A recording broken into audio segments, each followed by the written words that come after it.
Welcome to Season 6 of TVGP's Critical Misses. I am your host, Boston. Joining me, as always, is Moonpeer. Howdy. Also, is it Season 6 already? It I is, feel like we've been doing this stuff for years. Yeah, so I'm going to turn this over to Moon in just a second, but we've been talking since the inception of the show that this isn't just movies. It is a multitude of missed media. And we talked about movies for the first 4 seasons. We experienced whatever that was with Fooly Cooly last season, and then I'm gonna turn this the floor over here to the representative from New York, Mr. Moonpeer, to talk about how he came to his suggestion for season 6 here. I think you'll find that the representative from New York is actually the representative from England. Thank you very much. Just because of my location, it does not mean that I am representative of that. Yep. So yeah, season 6. This we floated some ideas around. Like, you may, if you're a patron, you've already heard us talk like busybody show notes in some of our like pre-show episodes. So the thing that occurred to me here was I was listening. I can't remember what I was listening to, but I was listening to something, and Nine Inch Nails came on, and it immediately hit me that Nine Inch Nails is by all rights a band that I should be 1,000% super into. Like, let me do the checklist here. Like, kid in the late 90s, early 80s. Yep. I was a metalhead, so I wore the jeans with the chains, with the black, with the mohawks, with the new rocks, with all of that jazz. Yep. That was me. And I like alternative music. But for whatever reason, Nine Inch Nails has never been even in my infrastructure of interest, shall we say. Sure, I've never... It's a big blind spot for you. Yes, and because, like it or not, like them or hate them, Trent Reznor is widely regarded as one of those quote-unquote genius types. Like, he seems to be able to do whatever he wants and do it fantastically well. Sure. And Nine Inch Nails as a unit has evolved, I know that much, thanks to talking to some people who we'll get to in a second. They have evolved as the times have gone on. Reznor himself has broadened his horizons, and he does a lot more various stuff these days. But still, Nin is a blind spot, and considering how much they are literally referenced pretty much every day, it feels like. Right. Like, be that Reznor himself or Nine Inch Nails. I mean, you've only got to go back a couple of years to the Captain Marvel movie, and she wears a Nine Inch Nails t-shirt in the movie to signify, yo, this is the 90s. It's like, yeah, I kind of missed out on that whole experience. And then I thought to myself, well, if only there was a show where we take these critically acclaimed things and we examine them when one of us has little to no experience with them. When you might say one of us has missed them. Yes. Yeah. One of us has missed this thing. And if only there was a show where one of the hosts was a super duper dork about that particular subject matter. Like, oh, I don't know, me and the Fast and the Furious movies, which kicked this whole thing off. If only one of us, me or you, was like some form of Nine Inch Nails obsessive. So, if only. Yeah, if only. Yeah. So, Boston. Yes. This one was one of those ones where, like, I came up with the idea, I threw it to you, and I was like, you handle it. Yeah. I ain't doing the research. It's not like... This is a lot more difficult because, obviously, music is something that's super subjective. Yeah, 100%, yeah. It can 100% also be totally dated, shall we say? Right, which has certainly influenced my picks here. Yes. So there's a lot to talk about. So I literally thought to myself, Nine Inch Nails, we said we'd cover as much of a gamut as we could for the show. Like, we've done anime now, we've done movies, there's still books to be discussed, there is still a lot of other things, comic books, so on and so forth. But if we're going to do music, we know the perfect band for it, and it's got to be Nine Inch Nails. So I literally I sent you, I think it was actually during like a pre-show before any record buttons get hit. I said to you, how about this for an idea for season 6? How Hmm. about we do Nine Inch Nails, and we Right. do like 3 to 5 episodes on Nine Inch Nails, because then I'm sure they've got more than 5 albums. I'm sure they have. Yes. So there is a chance that even if it's just albums, we can sit there and say, okay, here are these 5 albums that encapsulate the work of Nine Inch Nails. Yep. Let's listen to them. Let's do a little bit of analyzation, see how we feel, see how the music holds up, that kind of thing. And then I literally took this box labeled Critical Misses Season 6 and I give it to you, and then you have to fill it up. Right. So you tell me, what's the plan for the season? Okay. So I think my question for you here is the question we usually um, address here at the beginning when one of the hosts here is either an expert or a super fan or something like that to the other is, what do you know about Nine Inch Nails at the highest or lowest level you wanna hit it at? Okay, so Nine Inch Nails. So let's see. I know as a band, I know about 4 songs, which I'm pretty sure is Okay. probably shocking to you. Okay. Um, Which I which know are those for? we'll get to that in a second. I Okay. want you to guess and see if you can name the 4 or 5 Nine Inch Nails songs I know. Okay. I know that Reznor himself has gone on to do a lot of soundtracks, and I only Yes. know that because we watched Watchmen, and I was like, this sounds an awful lot like Nine Inch Nails, and you Wait go, a well, that's minute. because it's Trent Reznor. Right. Well, that's why Boston likes him. I know the songs I do know, I know exceptionally well, because when I was a teenager, I used to go to a club in Liverpool called the Crazy House, spelled with a K, obviously, Of course, which yes. was the alternative club in town, and it had 3 Gotcha. floors that played different flavors of music. Oh, So cool. the top floor was more like your traditional club beats, that kind of thing. Mm-hmm. The middle floor was like your new metal, that kind of area. Mm. And your bottom floor was your Rammstein, your heavier Heavy stuff on slash the bottom floor. industrial things. Right. Yes. Gotcha. So, I don't even remember the name of one of the songs I know. But tell me, Boston, the top Nine Inch Nails songs, what do you Okay. think I know? Closer. Yes. Hurt. Yes. The hand that feeds. Yes. Head like a hole.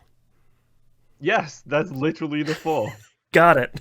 those And those are the 4 songs. So you Mhm. have like 4 out of the 4 like biggest hits he's made. And to be honest, I only know one of them because arguably a better version of it was done. Yes, yeah, we will. That won't be something we touch on. Well, we won't touch on the Johnny Cash cover of "Hurt" here, but we will touch on the original. Um, Mm. okay, so you have a good overview of Nine Inch Nails here. Mm. I have been a fan of Nine Inch Nails I went to ever since Closer hit on the radio, and I was like, ooh, Mhm. this is the Was good it a stuff. was it a radio edit? Oh, 100%. Yeah, yeah. It was Okay. I want to bleep you like an animal, and everyone was just like, what what are you saying there? Let me um, tell you, that's a great song in the club. Let me tell you, like I bet. especially if you're there with a significant other, it's a great song in the club. Yeah. I don't So view you as the I clubbing type. No offense. right. So I like I always do, always did in that era when we didn't have the internet, we didn't have all this stuff. I went out to go buy the album with the hit on it, and I bought the wrong album. So I did not buy the Downward Spiral. I bought his first album, Pretty Hate Machine. Um, Okay. Fun and fact: I did a very similar thing with. I think it was with The Offspring. Like I yeah, went to get the album that has you went to get Free Fly Smash, for a White maybe. Guy, Oh, and I ended up Americana. getting one Yeah, of the first ones, yeah, Americana. Yeah, yeah, I ended up getting like a different album, which was actually better in my opinion. yeah. So that sort of cemented my love. There's everyone has a handful of bands that you listen to, and immediately it just like pokes your brain in the right place, and you're like, this was made for me. Like I'm not Mhm. sure I can ever fully quantify why I love Nine Inch Nails so much. It's just one of those things where I listen to it and I was like, yeah, man, all right, Yeah, this is I the mean, stuff. people who've listened to the show for a while will have heard me espouse the glories of Poets of the Fall for about 4 years now. Right, right. Um, And everybody knows about the full song because everybody has played a Remedy game at some point in their life. That's true. Right. We won't be covering Pretty Hate Machine. I love that album. It came out in '89. It sounds like it. And I think it is not necessarily the best introductory album for Nine Inch Nails, nor do I think it's the most representative for the sound of Nine Inch Nails in the 90s. Unfortunately, so that's... We'll be referencing this a lot. The cataloging system for the Nine Inch Nails albums are called halos. Halo 2... Oh, God, this sounds so much more complicated than it needs to be, but it's go ahead. not. It's essentially a sequential ordering for the albums chronologically. So the first album that came out is the Down in It single. That's Halo 1. Halo 2 is Pretty Hate Machine. That came out after Halo 1. Unfortunately, we won't be covering Broken, because that is very, very heavy, very recommended, but it's only about 6 songs. So that's also not like a full proper album. So we'll be covering like an EP kind of thing. Yeah, very much as an EP. It's largely considered like one of the tentpole releases by fans because it's so thematically different from the other tracks, and it is legitimately very good, but it's less than half of an album. So we'll be starting with the big release, Halo 8, 1994's The Downward Spiral. This is... Yeah, I knew that name. I knew the Downward Spiral name. And you'll as soon as you see the album art, you'll probably realize it too.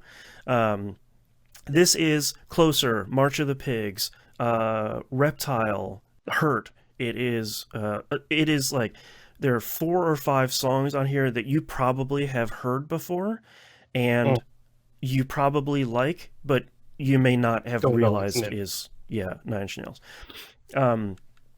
This is curiosity. Sure. What is that among the fans? Is it Nine Inch Nails or Nin? Is Nin okay, or is it Resna? You know, Nin is not typically said. It's usually just Nine Inch Nails. Nin is just the online abbreviation used. Yeah, and it's the logo, the N, the I, and the backwards N in the box. Nine Inch Nails is really interesting because Pretty Hate Machine, in the liner notes, it says Nine Inch Nails is Trent Reznor. And for the longest time, that really was the case. I think Downward Spiral was one of the first albums that he really made where he is bringing more permanent people into the fold, especially for some of the live stuff. And I think you're seeing some of that start to influence his work, but not too seriously. Because I think Downward Spiral, much more than anything else, is more sample heavy than a lot of his other work. There is a very memorable Robot Jocks sample in this album, which we'll see if you can... What? Do we get a Bamfcast crossover here? We sure do. Yeah, when I watched Robot Jocks a couple of years ago, and when this sample was in the movie, I was like, wait, hold on. That's the Nine Inch Nails thing. Because it is prominently featured in one track. I think you see some of that influence here. You also start seeing Trent Reznor's love of David Bowie's album Low on this album. And this is... There's another Nine Inch Nails song I've heard. Mm-hmm. The one he did with Bowie. I'm Afraid of Americans. Yeah. Thank you. That's the one. Yep. Afraid of Americans version 2. But yeah, I think you're starting to see that. And this album kind of flirts with being a concept album. So you can kind of see his love of Pink Floyd's The Wall on here in like just a little bit around the edges. This album was, to say that it was a critical hit is kind of an understatement. It debuted at number 2 on the Billboard 200, and it has sold to date 3.7 million copies. And it's been re-released like a stupid number of times across like super audio and deluxe and multiple vinyl things and stuff like that. We will be listening to the original, not the 10th anniversary deluxe edition or anything. Is the deluxe edition came with a second CD of B-sides and soundtrack stuff and things like that. We won't be covering any of that. Just the first 14 tracks, Mr. Self-Destruct to Hurt. Okay. Yeah, and we'll that'll be our kind of coverage. I will be honest, it's been a long time since I have listened through this album. I typically gravitate to some of the longer and kind of maybe more less fan beloved albums, some of which we won't be covering. You're a here. hipster. I mean, yeah, that's fair. Yeah, like a hipster Nine Nails fan. Version, you missed. If you're listening to the audio version, you missed the visible sigh in your face. Yeah, just like it's. Yeah, you're not wrong. But yeah, we'll be covering 4 tentpole albums, and one because we will be covering one live performance of Nine Inch Nails, because one of the large selling points of Nine Inch Nails is that the live performances are such an experience. You know, something like you might go see Tool for. Like this is something that was the first thing that popped into my head, was like the only concert live I've ever been to is a Tool album. And right. I don't know if I can really do anything else. Yeah, it's like they're very much experiences. You know, it's not 4 dudes on a stage playing songs with a bunch of flashing lights. It's like there's a lot going on here. I'm not sure what else to talk about with Downward Spiral here, because I feel like it's such a huge, monumentally tentpole release, where Pretty Hate Machine was really big because Head Like a Hole was a massive hit. So by the time that Downward Spiral got announced, everyone was like, okay, like this is, you really got to come with something really good. And he kind of popped this on the table and was like, all right, peace, see you later. And it was okay. It's a hell of a release. When did you say you had Nine Inch Nails on the radio? It would have been when Closer came out, which I think was 94.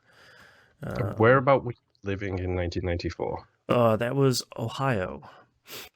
Yes, so it happens occasionally, but I'm very curious if this is a good cross-section of location and timing, because Trent Reznor is from Cleveland, Ohio. Sort of, yes. Yeah. The band, I should say, the band was formed in Cleveland, Ohio. Yeah, he primarily resided in, and a number of failed bands that featured him were started in Cleveland, and the Nine Inch Nails sort of famously, there's this great story about him sort of almost for free making the Pretty Hate Machine demos in Cleveland. Yeah, I'm curious though, because that might be one of those things where, because a lot of local bands will get radio play in specific areas. Oh, for sure. Before they make it to the big mainstream radio channels, because it's like, okay, look, this is a local band, this is their hit, you know. If you like it, go listen to it, and then that might spur things on. So I'm curious if that's a case of caught you at the right time, at the right place, on the right absolutely channel. Yeah, because Nine Inch Nails has always been sort of this regional pride thing, and then like the very first time you hear Closer, it's the boo, ch, boo, ch, and it's just like, one of my favorite. What am I listening to? Also, by the way, a sample, an Iggy Pop sample. It's also worth saying, by the way, for the folks listening, I don't know musical terms, so if I say bass line and it's a drum line, you're gonna have to forgive me. I don't know the difference. We're not. You can't tell. What part of the great thing about Critical Misses is we're all going to learn stuff about, how things are made and all the terms and stuff like that. So. No, we won't. I'll forget about it. I'll say bass line 16 times, and it'll be like a metal guitar, it'll be an acoustic guitar, and we'll still say bass. Yeah, you probably don't have to worry about a lot of acoustic in this album. So, because Yes. I think this is one of those albums where people.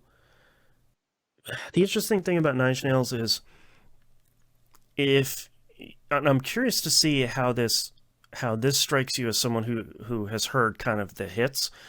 Um, that it always seems to be the band that is the opposite of what people think.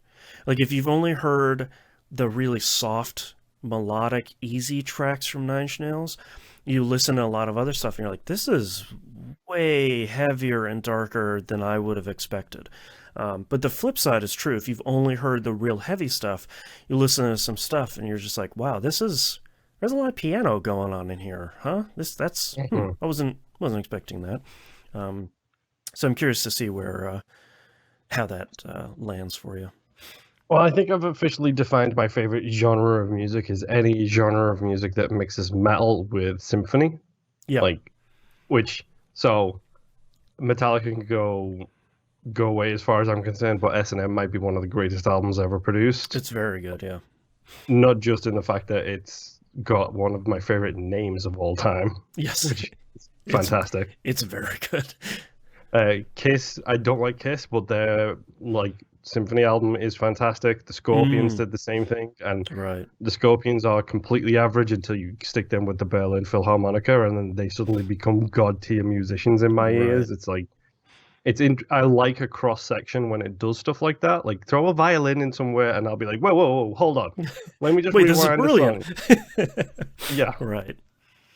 All right. Any closing thoughts here before we go listen to the album? I know this is going to be interesting, shall we Mm, say? right. Because we have an entire album to talk about. Time and dates and things like that will make a difference to this kind of stuff. And Yeah. oh, this is going to be a difficult but an interesting ride, I will say. Yeah, and I think one of the interesting things to keep in mind too is imagine what everything else sounded like in 1994, and Dude, I grew up with the Spice Girls. You don't have to tell me what things sounded like in 1984. yeah, I think the beginning of the very first track of this album will sort of be like, oh, okay, yeah, this is alternative Hold in on. kind of the most literal definition of the word. Let's get both myself and the listeners into the headspace of 1994. Hmm. The top 5 Billboard 100 singles for the Okay. year of 1994. The Sign by Ace of Base. Oh boy. Okay. I Swear by All for One. Mm-hmm. I'll Make Love to You by Boys to Men. All right. The Power of Love by Celine Dion. Oh wow. Okay. And Hero by Mariah Carey. Wow. Yeah. So this album's a little different than that. Yeah. There's a reason why we grew up being labeled alternative kids, we'll say. Yeah. Exactly. All right. With all that in mind, let's go listen to the album. Yep.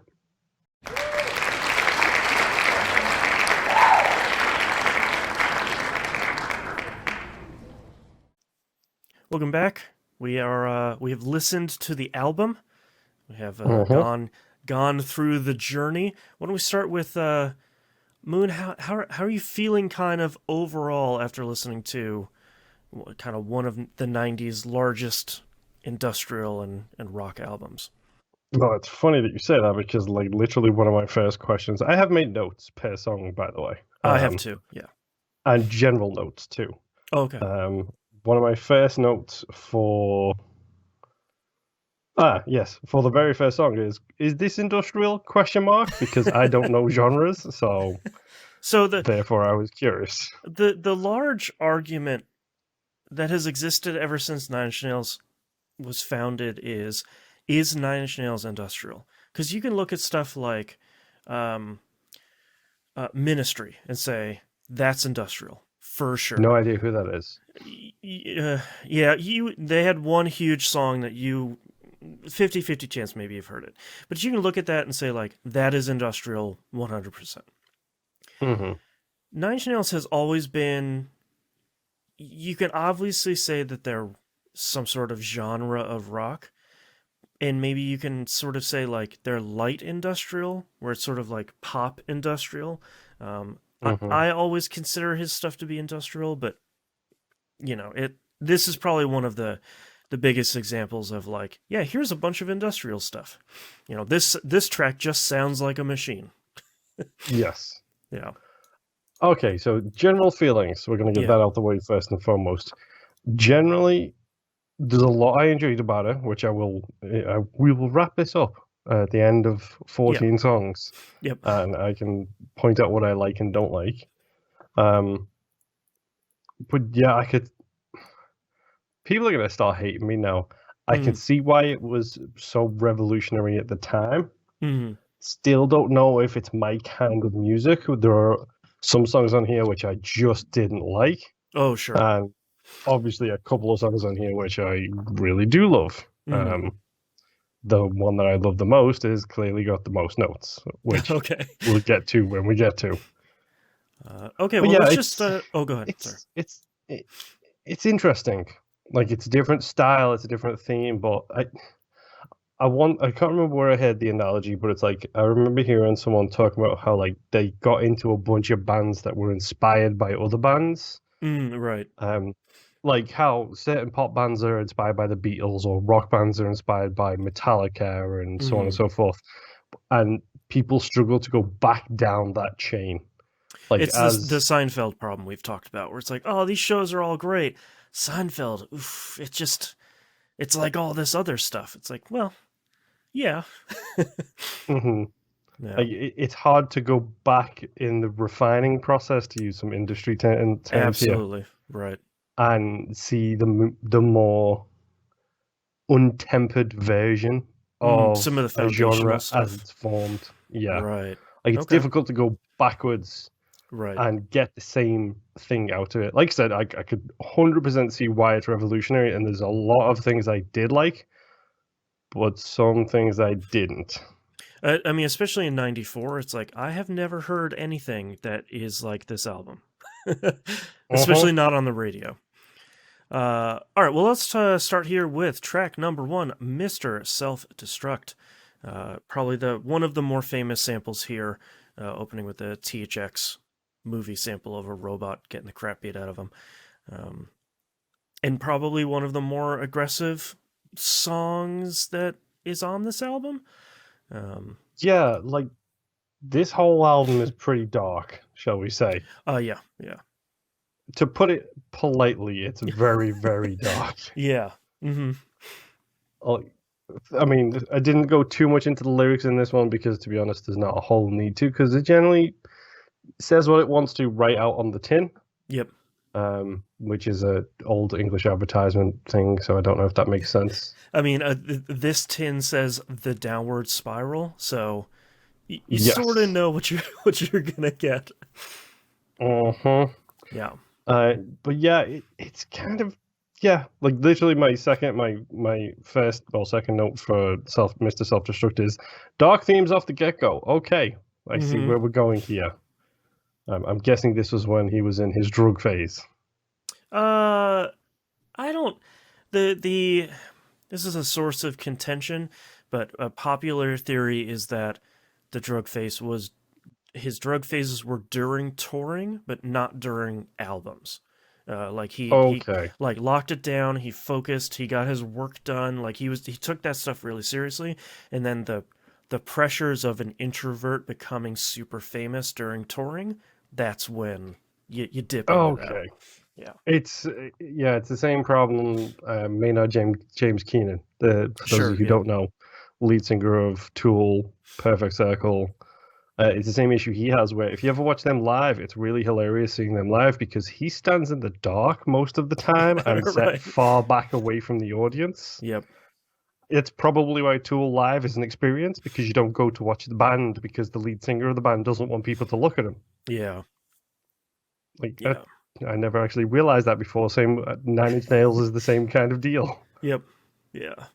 Yeah. I think Mr. Self Destruct is like a really interesting thesis statement for the album, where it's like this is a super fast, super hard track that is quiet, loud, quiet, and it ends with a repetitive, almost annoying, largely electronic industrial noise, and then just Mhm. cuts off.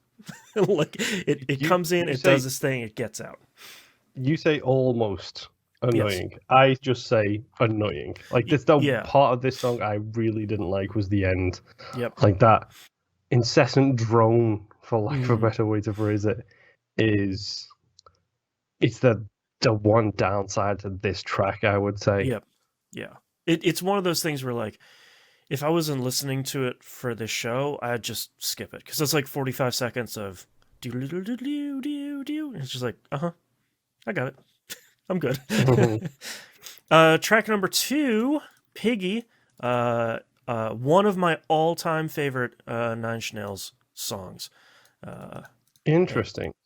yeah, it. I like that it is. There are parts of it that's almost jazz, like a jazz-like, very jazz influenced. Um, Hmm. it's the first appearance of Nine Inch Nails' favorite wordplay, "Nothing Can Stop Me Now," which starting at this point extends through the entire rest of the catalog. Um, Yep. I was and going to say that's featured a lot in this album. yeah, and it's also the first appearance of the downward spiral motif, which is that short little piano piece that kind of plays through about half of the tracks on this album. Um, Hmm. and it ends with a, the weird drum playing at the end is this kind of famous thing where Trent was doing a setup for a new drum kit and just like played something on it. Everyone was like, "Dude, that was awesome. You need to put that on the track." And he's like, "Okay." And it Hmm. turned into this thing where it's like, that's super weird, but it works.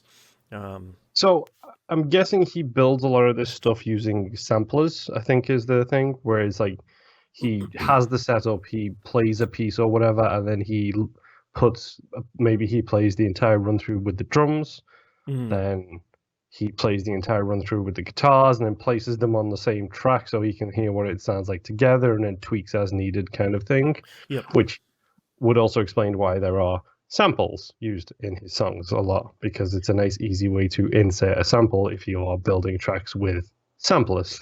Yeah, it downward spiral era is very largely, putting it in a software. I don't remember what he was using then. It was probably like he's been a big proponent of Apple devices for a long time.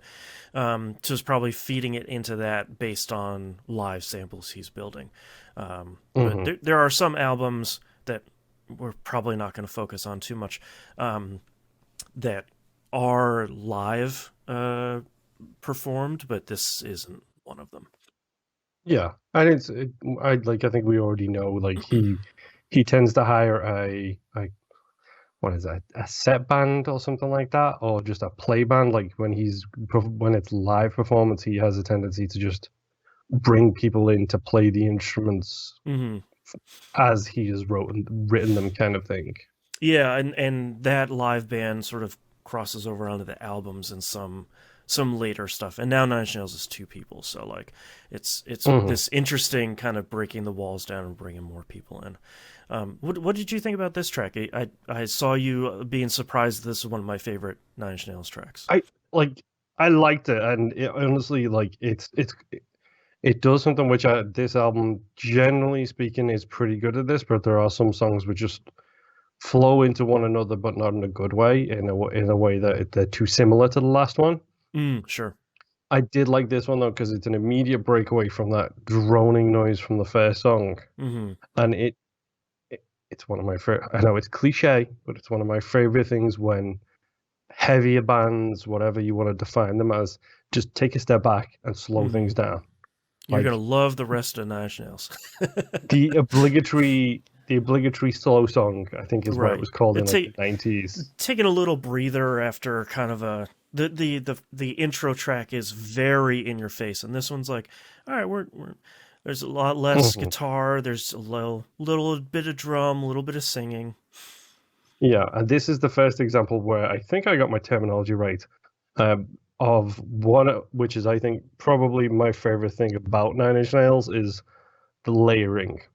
Yeah. It's a very slow build throughout the course of a song, and we'll get into what I think is the perfect example of layering later in this album. Mm-hmm. But it's that here is here's the beat, here's the piano, here is the guitar, but they don't all come in at once. It's not an assault on your senses with 9 different instruments. It's like, no, here is a track, here is, Right. here Here's is a piece 2, of here's music, 3, here's 4. and it just builds as the song goes on, Right. which is something that I think he is probably the best in all the world at. Like, Mm-hmm. again, we'll get to the best version of that later, but Right. I liked Piggy. I'm surprised it's your favorite. It's way up there on one of my favorites, largely because I think it is so different and it takes so many different inspirations. It also is a really fun watch live, because if they don't play the remix version, which is a weird thing that they usually play, Trent tosses the microphone in the crowd at the end, and just lets the crowd sing "Nothing Can Stop Me Now" over and over again, which is really great. Also, it's a source of one of my favorite stories from college. I was friends with this guy, and we eventually were roommates.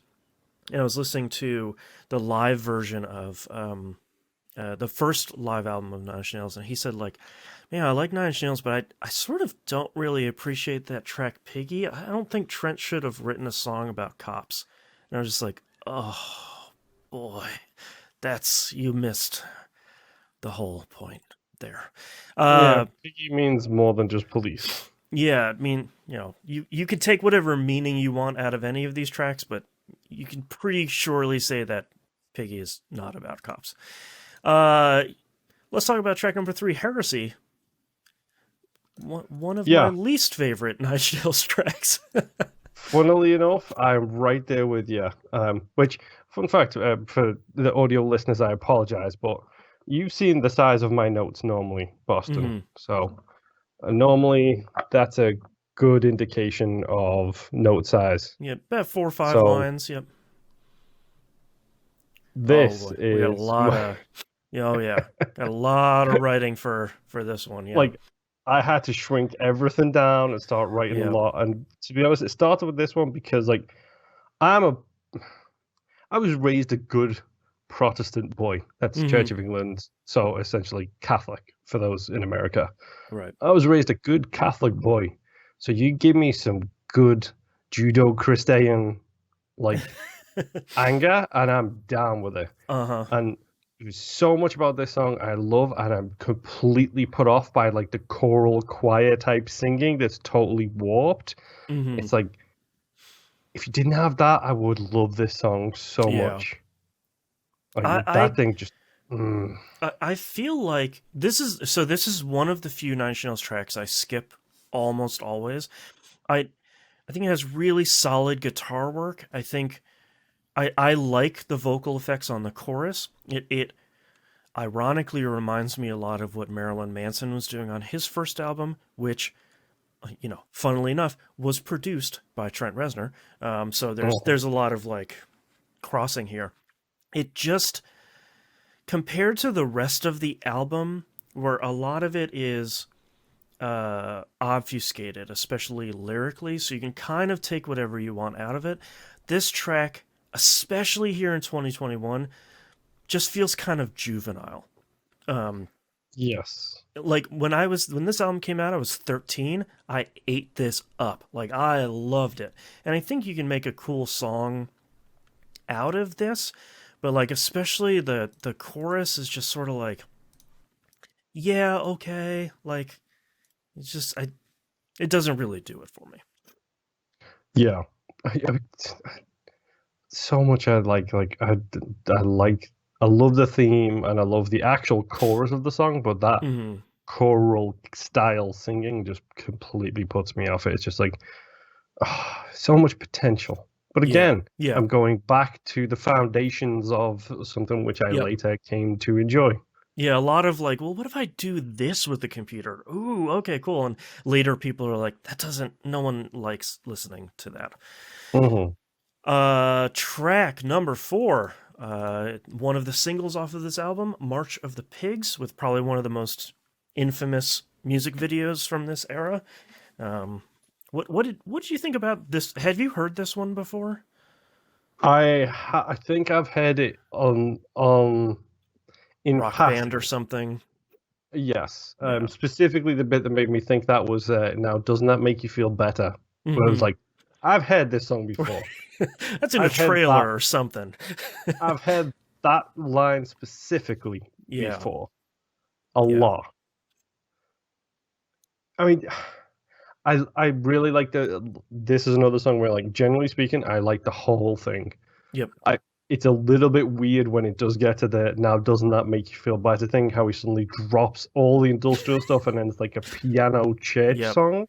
And then the song Like, drops for like 5 seconds and then just comes back. mhm. Like it's very interesting.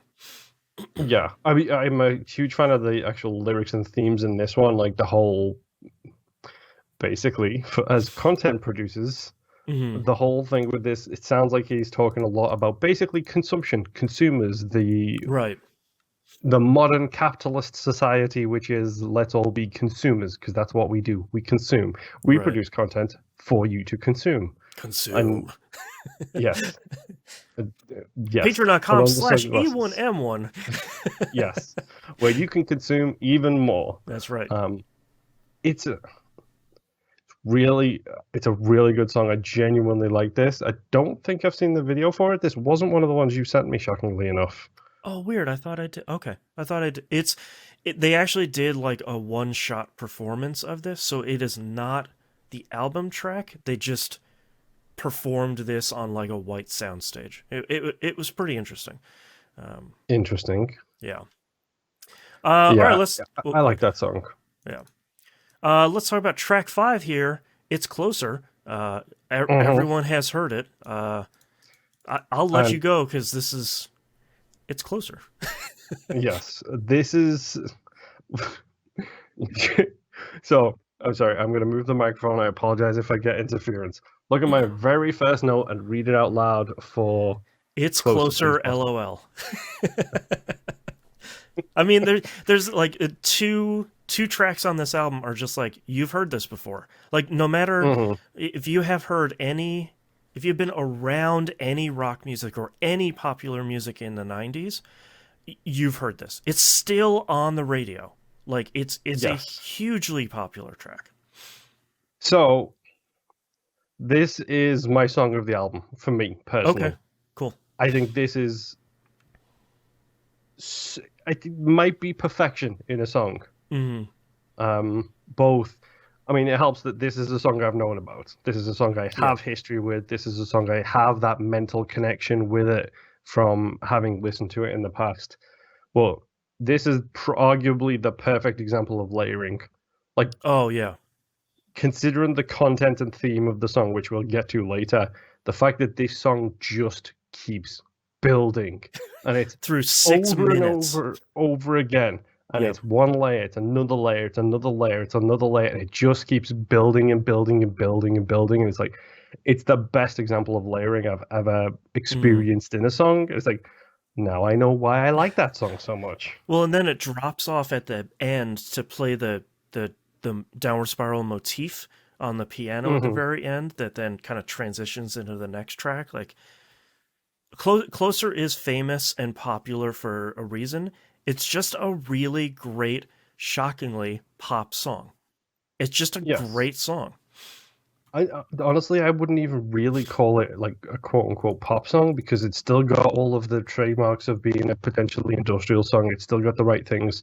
Yep. This is one of the few songs that I will say straight out. I don't like live music. I don't like hearing the fuzzies. Like, stick me in a pair of headphones, crank the volume up, and I'm fine. Mm. Generally speaking, I don't like live music. This is one of the few songs that I will say, being in a club, is made better by it because it's one of those songs where just having that background, that deep resonant bass throughout the whole thing, Sure. like the club I used to go to, I mentioned it in part one. It had like bass speakers that were bigger than me, so the floor would vibrate with the right kind of song. And this is one of those songs where it's better when the floor is vibrating because Yeah. you can feel the whole thing running through it. And I think one of the reasons why it might be popular is because it came out. When did this album come out? You're the expert.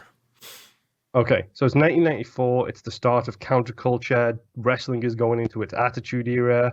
You know, people are getting sick and fed up of Dare, we'll say. Mm-hmm. And then along comes this song, which very, very explicitly, and it's the first time I remember hearing this, very explicitly explains to you, this is a song about sex. Mm-hmm. No heart, no shame, no nothing. Obviously, there's some dark themes running throughout, as there is with the whole album. But it has no issue in telling you exactly what it's about.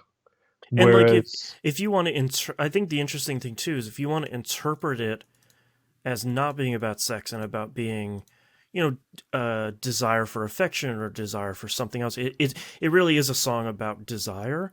And I think you can also make the case for it sort of fitting into whatever you're desiring at the moment, which I think helps it become kind of an all-time great. yes, I genuinely, I don't remember hearing a song like this before. No, yeah. Obviously, there's been plenty since. Like you talk about the Bloodhound Gang, like that perfect example of a song that tells you what it is right on the title.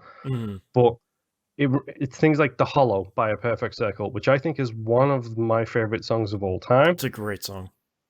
And it's also very much about sex. But at no point do they ever actually just straight out explicitly talk about it.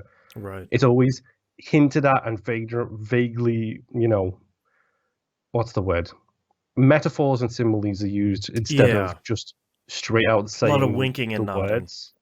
Yeah, and I think when this thing came out, kids, young adults, the right kind of age group, they were like, okay, cool. I've never heard this before. I've never heard anything like this before. I don't care about Jesse's Girl and all these secret little songs kind of thing. This spoke to at least 2 or 3 generations at once. Well, and the radio edit version didn't replace the swear word in the chorus with anything else. It's not like, I want to kiss you like an animal. It's just like, nope, I want to bleep you like an animal. And everyone's like, that can only be one word. That's okay, cool. Like sometimes radio edits are great, but I think bleeping this is the best choice because it leaves no questions as to what it is. Yep. Closer might be one of the best songs ever made, if I'm completely honest.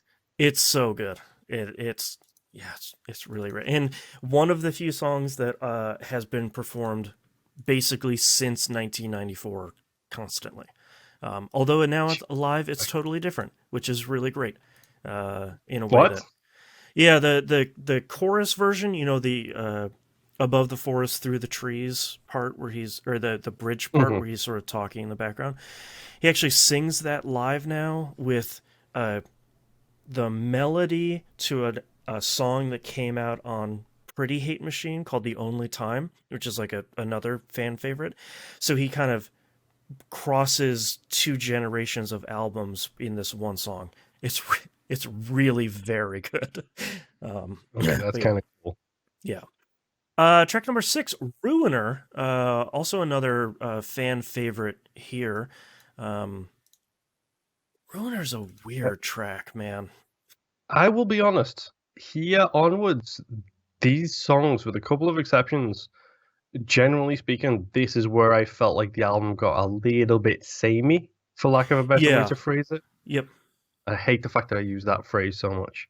No, but I think you're right, where it's sort of like, when you listen to Closer and you're like, I've never heard anything like this, but like... It's so unique. Yeah, for like the next 3 tracks or so, it's sort of like, okay, like they're all kind of cut from the same cloth. They obviously don't sound exactly the same, but it's all they're all very similar tracks.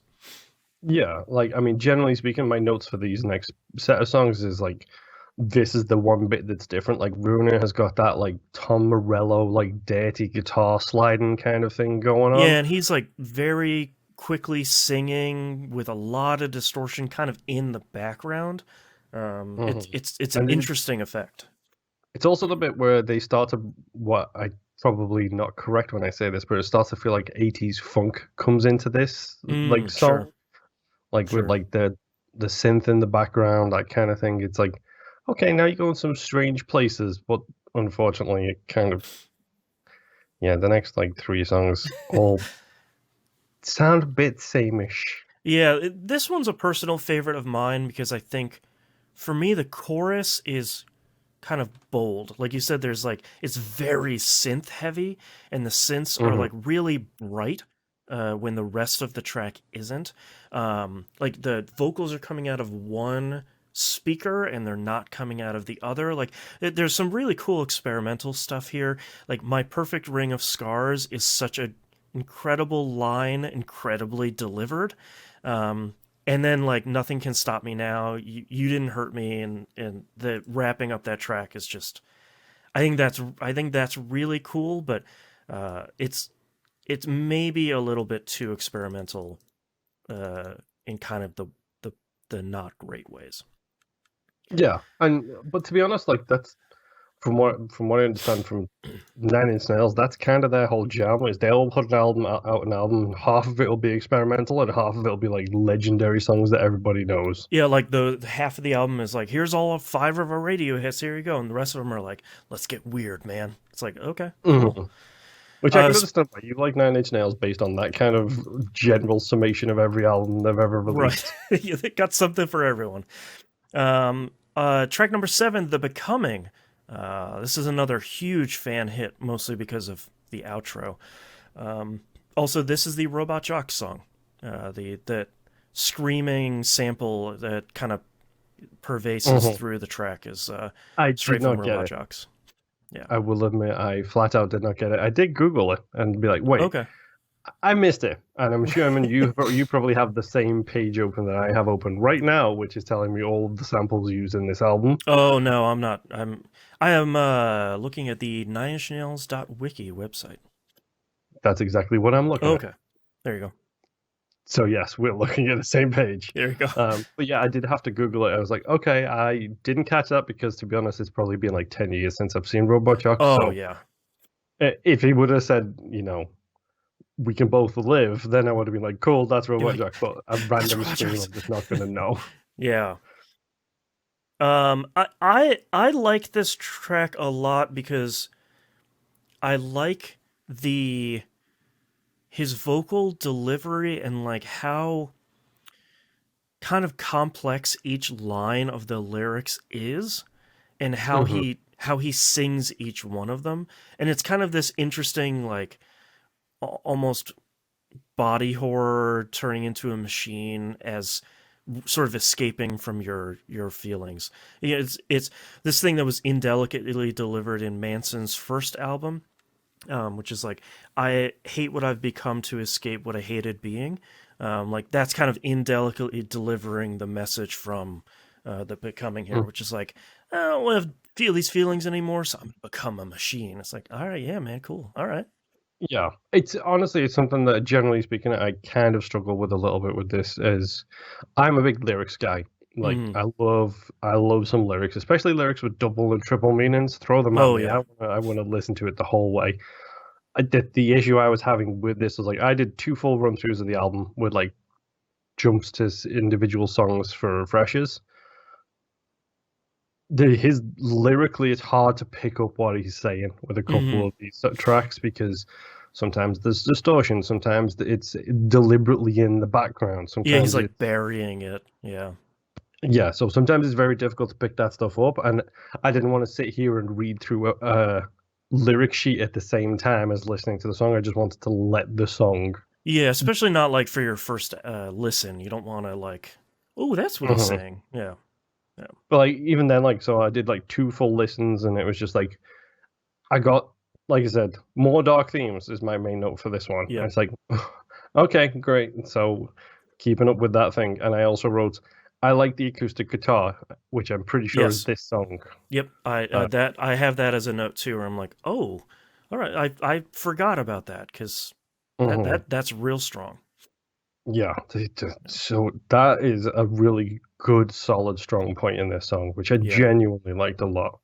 And I feel like the thing that set this track apart from other things in 1994 is the repeated phrases at the beginning or at the end, where like Mm. the vocals are getting more and more like frantic and distorted as the guitars get heavier, and I think that's a really cool effect.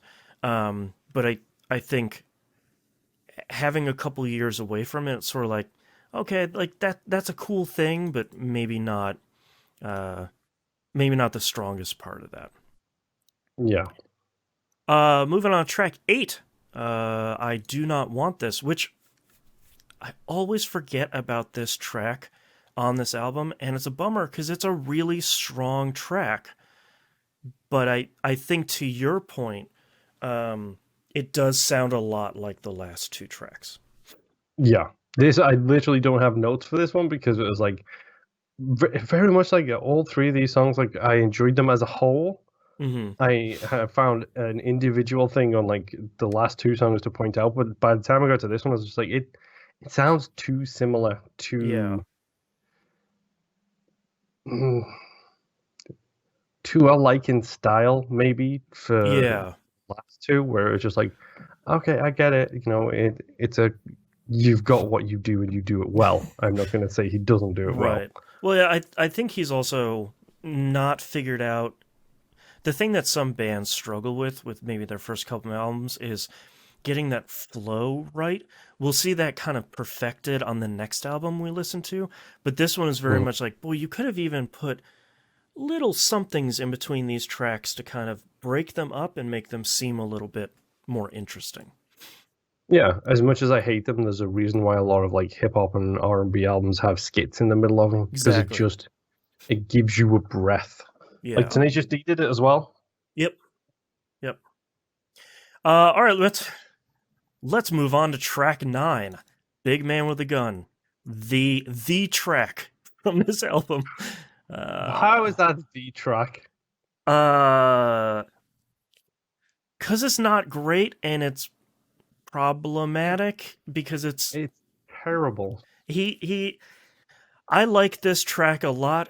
This is one of my favorite Nine Inch Nails weird tracks, but it, thematically it's interesting because this is the last track in the build up to the outro.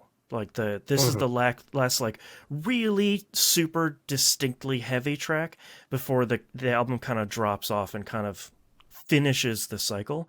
Um, this track is so interesting because it was written originally as like a send off to misogynistic rap, which was like really becoming huge in the early 90s.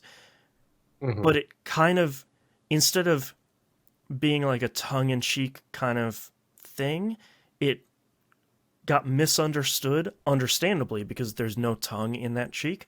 And it was just like, what'd you do with track 9, buddy? Like what happened here? You Yes. made a real weird thing, dude. Yeah, it's like a minute and 30, and it's just like, okay, I'm gonna pretend like it's full of double entendres, and it's just like, Yeah. oh, And like flat out and then entendres. yeah, I was gonna say it goes from double entendres to single entendres at one point, Mm-hmm. so Mm-hmm. It's it's just not like, great. It's no, weird. it's really not. Yeah. Track number 10 here, A Warm Place. Uh, This is the what I have noted as the piano intermission. yeah, this is just the kind of uh, instrumental kind of palette cleanser from the kind of heavier first 9 tracks to the kind of more introspective in parts latter half of the album. Um, One might say it is the come down from the high, if you will. yeah, exactly. Which I think this is an interesting track. It's one of those that It it's was needed. I'll tell you yeah. that right now. And also, it's like 3.5 minutes, so it's a little longer than I think I always remember. Because every time I listen to this album, I just skip it. Mhm. Because it's solid, but you know, I'm not entirely sure. Let's move on to track number 11, Eraser. probably one of my like top three favorite Nine Inch Nails tracks of all time. Uh, you want to talk about a track building on itself? Uh, Boy, Eraser Yeah, sure has it. yeah. Eraser is a little weird. This is also where I first made my note, which is I really like songs that literally in the music. If it wasn't like this happens all the time in the old CD days. Mhm. When a track jumped from like track 11 to track 12 or 10 to 11 or whatever, be the little second where the CD shifts, the laser shifts, and it Yep. shifts to the next song. If it wasn't for that, it would be a perfect transition from track Right. to track in the flow of the music, Right. which I really like that. And funnily enough, like one place goes into Eraser, which goes into Reptile, and you could play all three as one song. Yep. Maybe Trent needs to embrace the 11-minute song like other bands have. Don't worry, we'll get there. I had a feeling we might. Yeah. I like Eraser a lot because I like that weird noise that the track starts with, which I didn't realize until listening to it this time is just him blowing into like a mouthpiece of a saxophone without it connected to anything, which is interesting. Okay. Um, I like it building. I love the guitars at the end just coming in super heavy. I like the like super distorted him yelling "kill me" at the end, which like half sounds like "help me" a little bit, kind of as it continues to degrade. Like I like this one a lot. I think this is one of my favorite tracks of this soundtrack or Yeah, this I album I completely. very much liked it very little on the lyric side for this one, but I Yeah. genuinely like the build up of the music. Like you said, it's another great example. I don't think it's as good as Closer, but it's definitely Oh, for sure. a good example of that slow build of everything going upwards Yeah. to Reptile. Yeah, track number 12, Reptile, which is one of the best known tracks on this album, by far, just because it's like I wrote it that it's kind of like the sexiest song on this album. He's like really crooning his way through a lot of these lines. Like there's just like a layer of not like sleaze to it, but there's kind of I don't know. There's something to it that's always kind of like, yeah, man, this is really good. And I s- For maybe go questionable phrasing on my part here, but it feels a lot like a kind of like a dirty obsession, if that makes sense. yeah, yeah, like a love song that maybe doesn't have the best intentions. Like, Yeah, yeah, it's not so much about the love; it's more just about the the closer. desires. Yeah, Yes, uh, the closer. yeah. I still really love I now know the depths I reach are limitless. Like that's a really great line. It's a really great delivery and it just I like how this is one of those tracks that I think when you listen to something industrial, this is what it sounds like. They're like it sounds like machines in the background. It sounds like machines are playing the drums. Like there's this sort of feeling to it that whole thing and it just Hmm. Reptile is really great. And we should also mention that this is the second Banff cast acknowledgement here because Leviathan was sampled for the beginning of this. And Oh, Leviathan is a movie that the Banffcast has done. I can't remember if it's okay. main show or extra, but Interesting. the Banffcast have done the Leviathan. Yeah. All right, two more tracks here. Downward Spiral, the song itself, which I always skip because number one, it's bleak. Like it is. Yeah, It's the that's bottom of the spiral, bro. Like, that's my first note here is like that's pretty dark. yeah, I like the layering between the downward spiral motif sort of in the mid ground with the on piano, and I kind of like the constant screaming over top of it, which I know how that sounds. Um, and I think it's interesting that the lyrics are like buried all the way in the background, like 50 feet deep in this track. But it just all never comes together for me. Like every time I listen to it, it's like you got close. I'm not there with you. Yeah, I mean, 100%. Like it feels like it's almost there. It's Yeah. almost there. Like as certain artists do it, where they do an album as a whole as an experience. Like Tool do it a lot. I've seen Metallica do it with some of their albums, but like an album is the story to be told. Like the Right. same with that whoever that like death metal band is who work with Christopher Lee, who gets him to do all of his reading of like the story of the album. Mm. Like this feels like it was supposed to be the capstone, Right. and then maybe the next song is the looking back on the spiral, which Right. would make sense. Like once you've hit the bottom, the next song is the perfect point to look back on that spiral downwards that you've taken. Right. But yeah, it just feels a little bit off. I Yeah. can't even put my finger on it. Like No. it just doesn't click with me, we'll Yeah. say. Yeah. And we're gonna finish up the surprisingly fast album here with Hurt, which is That's because we did the original, not the special edition with its 27 songs. yeah, I special edition. Yeah. Um Hurt is so when you hear Hurt, typically you don't hear this version. You hear the quiet version, which cuts out most of the intro stuff and has different guitars. You hear the radio version, the live one. You never hear like the original album one. And I think the thing that struck me, number one, it's Hurt. You've heard it. Number two, I forgot how choppy and distorted the guitars are in this At the version. beginning. Well, like kind of through the whole thing, like mostly through the first half. I had to listen to this song 4 different times on 4 different devices to make sure that I wasn't losing my mind. It wasn't broken. Because I use Bluetooth headphones a lot. I'm using some right Me too. now. Yep.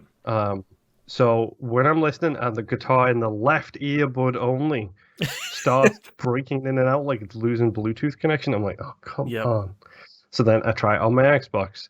I try it on a different platform and you're like, it just than the platform sounds I'm listening to. My battery low? Like yeah.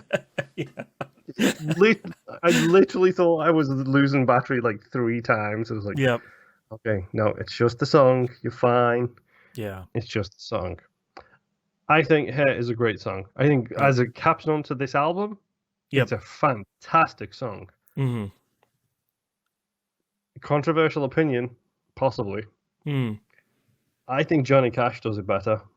Oh, yeah. I mean, like, you want to talk about a dude with a lifetime of agony coming through one song? Like, just listen to that Johnny Cash song, and you're just like, Jesus, okay. Like, that's why Trent says, like, that's not my song anymore. Like, that Johnny Cash cover is just incredible. Like, I just... Yeah. Yeah. Like, I don't remember, I like the Nine Inch Nails version. I like the different... I like how Cash has taken and made it his own with the fact that he sings at a different pace, different rhythm. Yep. Obviously, he doesn't have the industrial things. He's got more of an acoustic guitar thing going on in the background of his. Mm-hmm. Like, I do think the Nine Inch Nails version is fantastic. Yeah. But unfortunately, it's not the best version out there. Yeah. I think that I don't even like Johnny Cash. Like, I just don't. Yeah. I've but just got this weird thing, and it might be something we end up covering later down the line, either this season or maybe later. I tend to like covers more than the original songs. Oh, okay, sure. I don't know why, but generally speaking, like, I didn't know The Thunder Rolls was a Garth Brooks song, who is a country singer. Right. All I've heard is the metal version of it. Right. As much as I'm probably going to get flack for this, I think Disturbed Sound of Silence is better than Simon and Garfunkel's. No comment. Like, I'm famously a hater of that track, not the original, the Disturbed one. Yes. Yeah. You constantly make fun of it, and it's hilarious to me because it's like you're tearing my soul out section by section. I know. I think the thing... Oh, go ahead. It's hard to explain. Like, yeah. I don't know if it's just because I like cleaner music, and generally speaking, if you got a cover, it comes like 10 years after the original. and Right. usually is recorded cleaner and much more crisply. And I have my headphones in, I have my music loud. Hmm. So the slightest bit of that uncleanliness, I Hmm. can hear it and it bothers me. Sure. But yeah, like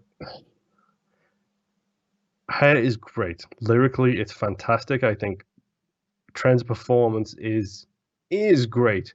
Hmm. And it is the appropriate final song for this Yeah. album as a whole. Yeah, and I think one of my favorite parts of Hurt is a song I don't listen to all that often because you just heard it a million times. I love that last line that in this original version is buried even deeper under the sound. The sound of that last line is closer to you. I think that last line is really great. It's like really cathartic in a really weird way, and almost has this kind of this optimistic bent. At the last minute, he's kind of like, I probably would have done something different. I would have, I would find a way. Is the last line here? It's Mhm. especially great played live because this is always the last song they play live every show, and that last line and that music is super loud, and that final note, just hangs in they keep that note going for like 5 to 10 minutes, and Mhm. it's really great.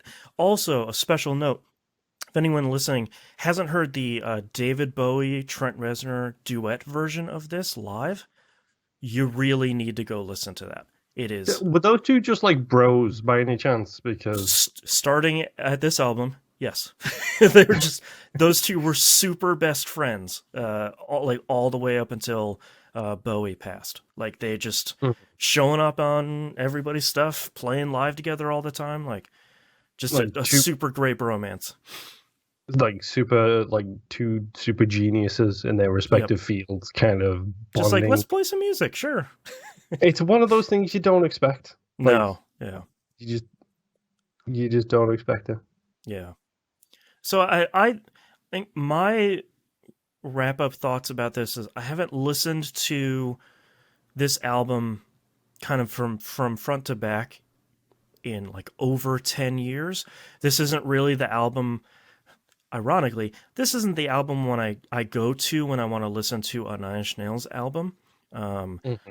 Not because it's bad, but just because a lot of the other stuff is maybe a more cohesive experience. Um, and I think I forgot that this album it feels a lot shorter than I remember. But I think it sounds um, a lot not futuristic, but kind of out of time for Yeah. 1994. Like it's kind of a real weird, daring, experimental, industrial thing that just sold a bajillion copies because of Closer. Um, and I still think it's a cool album, but I think I agree with you from this playthrough. Like tracks 6, 7, and 8, that kind of middle part of the sandwich is fine, but really wish there was a little bit stronger stuff in there. Yeah. And it's worth mentioning as well, by the way, on the last line of hurt, the whole I would keep myself, I would find a way. Hmm. Counterpoint that with the can't stop me now. Like Exactly. it's the can't stop me now the whole way through. You This hit the race to bottom the and then bottom. you find a way and then reset to the beginning kind of thing. Right. Like yeah, it's a solid album. I think it's I think it would be a perfectly above average album if it wasn't for two or three songs. Hmm. Like, I mean, yeah, Closer is Closer. Like, it's famous for a reason. Yeah. Like, it's possibly one of the best songs ever created, and we didn't even talk about the music video for it, which, The like, world famous music video. Yeah. is an absolutely incredible video, and that footage of him in the wind tunnel Hmm. was used for decades Yep.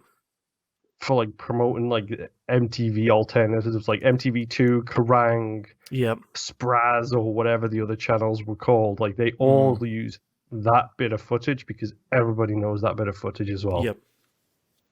It's the thumbnail for that video on the Nine Inch Nails YouTube channel. Like, you know, it's a lot of really cool videos from this era.